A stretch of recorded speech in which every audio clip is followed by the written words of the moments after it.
Hey, Royal.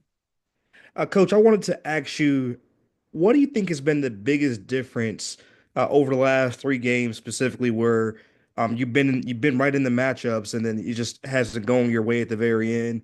And how have you been able to kind of keep your team motivated, not keeping their heads held down, to kind of rejuvenate this with still plenty more games to play the rest of the season?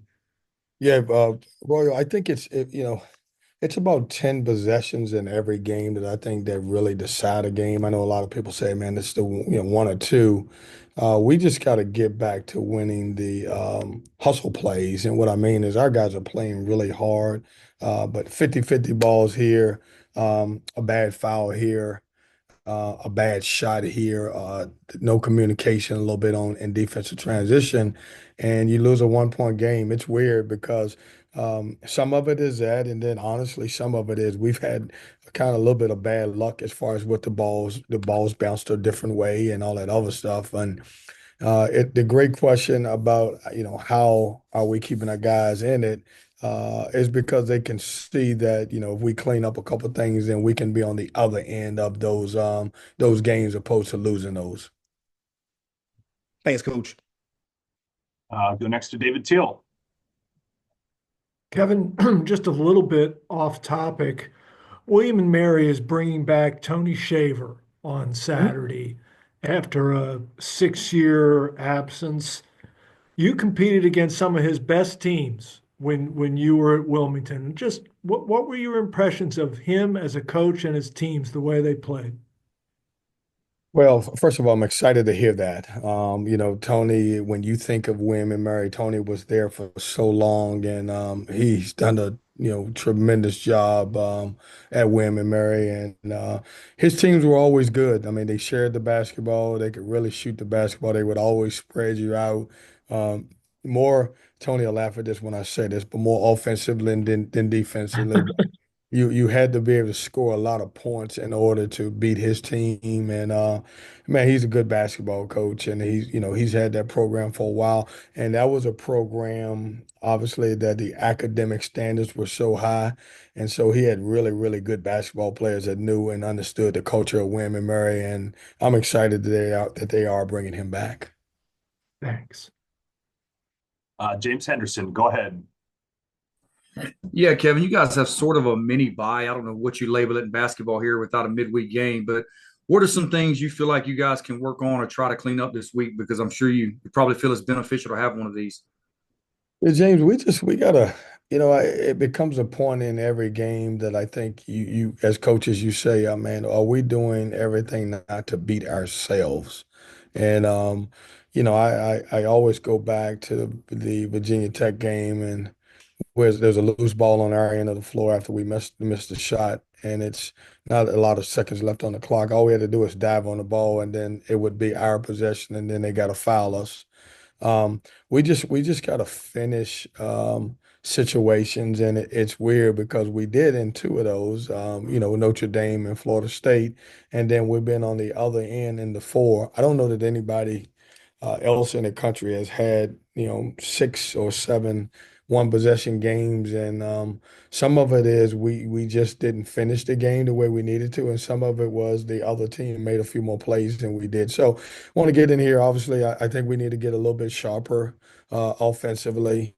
We were 1 for 9 from three, and some of those were really good shots, and where they were shots that I want some of our guys to take.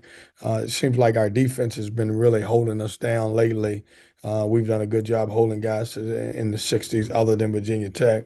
And offensively, I think we need to get back to a little bit more ball and player movement. We really have taken care of the basketball. We just haven't scored the ball like we're capable of. And just a quick follow up. I know you guys recruited Dontrez for a while now. Looking at his game, his volume at times can be limited shooting the ball. Is he a guy who you feel like relies on others to get opportunities? Is he more of an individual scorer? How do you label his game? Well, I think James Dontrez, like several of our guys, have to get back to doing multiple things. I think sometimes these guys will settle for jump shots. Like, I mean, he's a really good driver. He's a really good offensive rebounder, but we haven't seen that lately. Most of them been, 15-foot fadeaways and three-point shots. And yes, he can make those shots, and we're happy for him to take some of them. But I just think he has to get back to his roots and do a little bit of everything. Thanks, Kevin.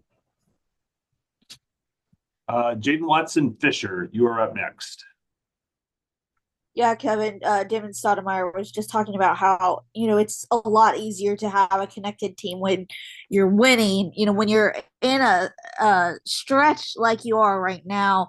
Um, how do you feel like the team is with its communication and with just like the relationships, outside of games?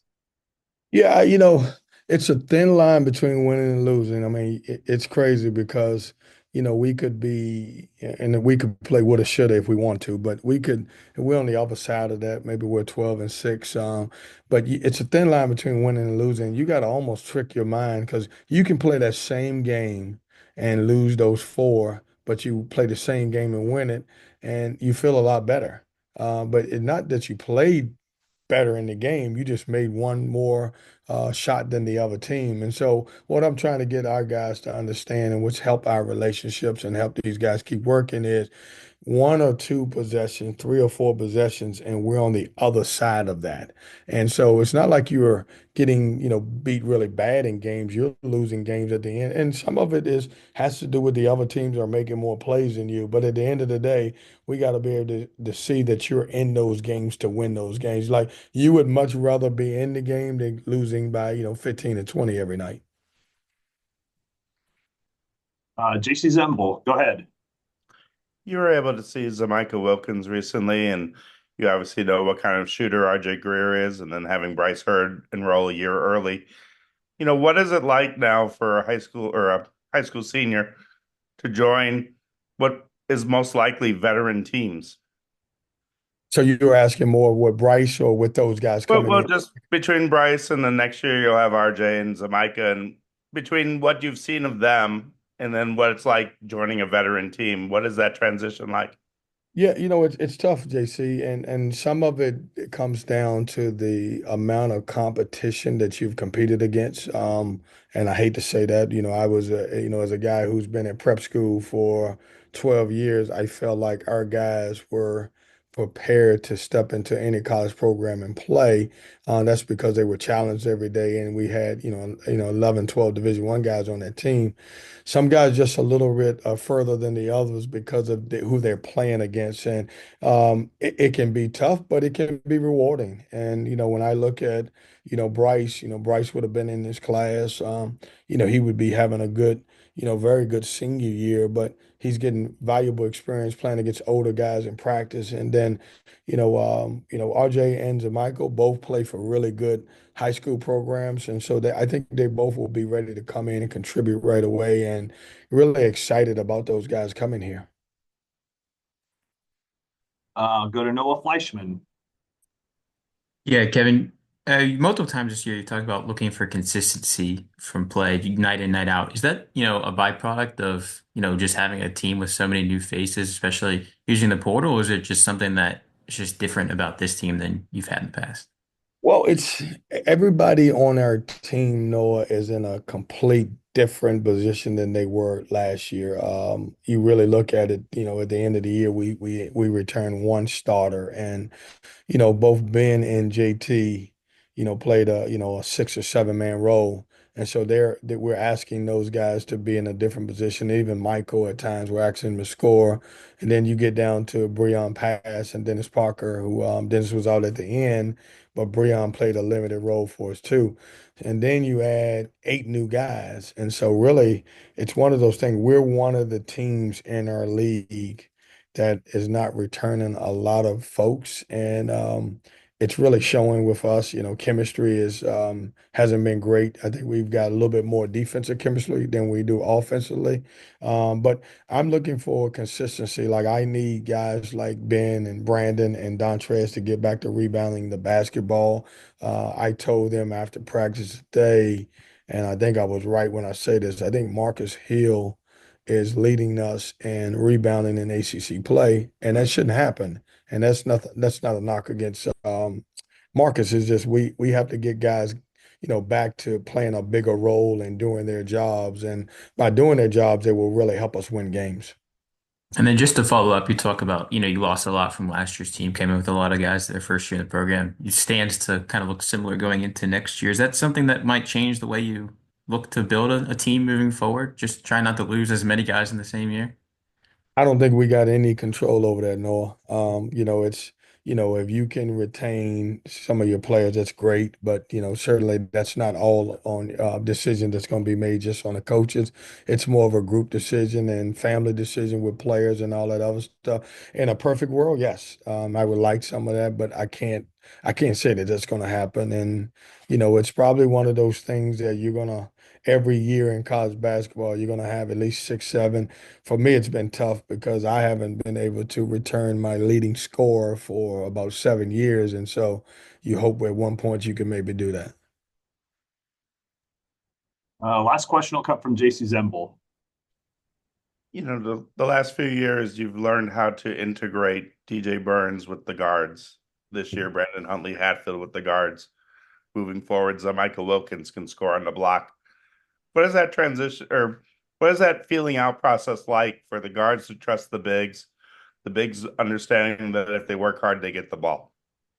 It was a tough transition last year because we were on our guards really, really bad because DJ Burns wasn't doing a great job in ball screen coverage. So it took them a while to trust that they're going to throw him the ball offensively.